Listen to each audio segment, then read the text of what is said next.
পূর্বের কোনো শত্রুতা আমার সাথে নাই। আমার বইনে এক জায়গার থেকে মানে এই জায়গায় আনিস ভাই নামে একটা লোকের কাছ থেকে 1,90,000 টাকা নিছিল।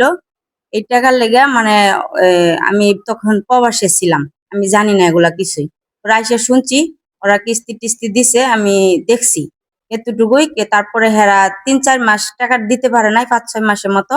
তখন একদিন আনিস ভাই আমার বাসায় এসে বলছে যে তোমার বোন আর তোমার ভাই কোথায়? আমি বলছি আমার ভাইয়া দেশে অসুস্থ, আমার বোন আরেক জায়গায় রুম নিছে, আপনি সেই বাসায় যান।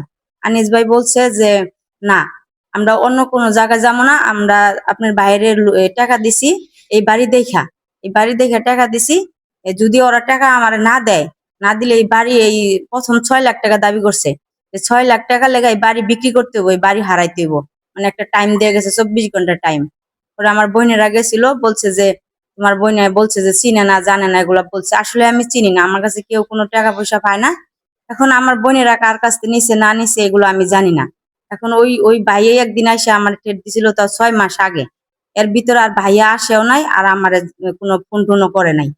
আবার এই 3 মাস আগে কিছু লোক আইসা ছাদের উপরে অনেক অত্যাচার করছে, এরা ধরতে পারি নাই। আবার এই 1 সপ্তাহ ধরে এই 20 শুক্রবারে এই সন্ধ্যার দিক দিয়া, না বৃহস্পতিবারই তো, বৃহস্পতিবারে সন্ধ্যার দিক দিয়ে কিছু লোক ঘুরছে এদিক দিয়া, মানে ওরা মুখোশ পরা, কালো মুখোশ পরা। ওরা ঘুরছে, ঘুরার পরে মানে এতটা সন্দেহ লাগে নাই যে আমার কোনো ডিস্টার্ব করবো। যখন একদম সন্ধ্যা লাগিয়ে গেছে, তখন লোককে আমার গেটের দ্বারা এসে বলতেছে যে আপনার ফ্যামিলির কাছে আমরা টাকা পয়সা পাই, এতগুলা টাকা পয়সা পাই, আপনি কি বাড়ি খালি করে দিবেন নাকি আপনারে আমরা মাইরা ফেলামো, আর এগুলো যদি কেউ ওর কাছে অভিযোগ করেন তাহলে আপনারে মাইরা ফেলামো, খুন করবো, জব করবো, এগুলা বলছে। এখন তারপরের দিন আবার রাইতে 3টা বাজে আমি তাও কিছু লোকেরা জানাইছিলাম, এলাকায় এরা আমার তো গুরুত্ব করে নাই। রাইতে 3টা বাজে পরের দিন হেরা আইসা আমার জ্বালানা পিটাইছে। আবার এই গেটের দ্বারা হেরা আসছে। তাহলে আমার বাসায় এখন বর্তমানে কোনো লোক নাই, একটা বাড়াইতে আছে, দেশে গেছে, আর আমার একটা ছোট ভাই আর আমি, আর কেউ নাই বাসার ভিতরে। ওরা এই জায়গায় খারই আমার হুমকি দিয়ে গেছে যে আমরা তোর জব করে ফেলামো, বাড়ি যদি খালি না করে দেস 10 লাখ টাকা দিতে হইব, কিভাবে দিবি এটা তোদের ব্যাপার। মানে এরা মুখ দেখায় না। পরে এরা 1 ঘন্টার মতো এরকম চিলাপালা করছে, চিলাপালা করে জ্বালানা ওই সাইডে পিটাইছে, মানে ওই সাইডে পিটাইছে। লোক ওরা এদিক দিয়ে চলে গেছে লোকগুনা। না, তারা উঁচা লম্বা, এরা এরকম এরকম কালো মুখোশ পরা, ওরা কালো গেঞ্জি গায়ে, মানে ওদেরকে চিনার মতো কোনো পরিস্থিতি নাই। হ্যাঁ, থানায় আমি এলাকার লোকের জানাইছি, বলছে যে আমার থানায় অভিযোগ করার জন্য। আমি থানায় গেছিলাম অভিযোগ করার লেগা। বলছে যে এই মানে কোনো নাম ছাড়া কোনো নির্দিষ্ট ভাবে তো অভিযোগ করা যায় না, এটা বলছে একটা থানার একটা পুলিশ ভিতরে। এখন কি কোনো অফিসার নাকি তাও জানি না, মানে যে অভিযোগ নেয় সে বলছে। এখন আমি চাই যে আমি এটার বিচার চাই, আর আমি একটা নিরাপদ চাইতেছি যে আমি আমার কাছে কেউ টাকা পায় না, এখন আমার ভাই বোনের কাছে মানুষের টাকা পায়।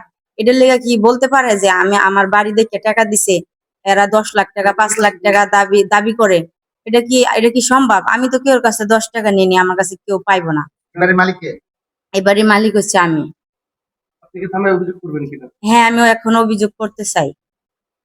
এখন এটার বিচার চাই আমি আর কি। একটু আগে যে কথাগুলো আপনারা শুনলেন, তো আমার শরীরের পশম দাঁড়ায় পড়ে এসব কথা শুনলে। বাংলাদেশের ভিতরে মানুষের সুদে টাকা পয়সা নেওয়ার পরে দেখেন কি পরিস্থিতি সুদারুরা করে, ঠিক আছে? তবে আপনারা যার কাছ থেকে সুদে টাকা নেন, আমি বলি সুদে টাকা নিবেন না, ঠিক আছে? আর একজনের সুদে টাকার জন্য জামিনও হবেন না, কারণ আপনারা দেখতে পাইলেন, ঠিক আছে? 1 লাখ টাকা নিবেন, 10 লাখ টাকা দিতে হবে, তারপরেও কি আপনার সংসার নষ্ট হবে, ঘর বাড়ি বিক্রি করে দিতে হবে। তো আমার পক্ষ থেকে JH9 টিভির পক্ষ থেকে বলতেছি, আমি জুলহাস পরদেশী। তো সুদের কারবার আপনারা জীবনেও করবেন না, ঠিক আছে? ধন্যবাদ, আসসালামু আলাইকুম।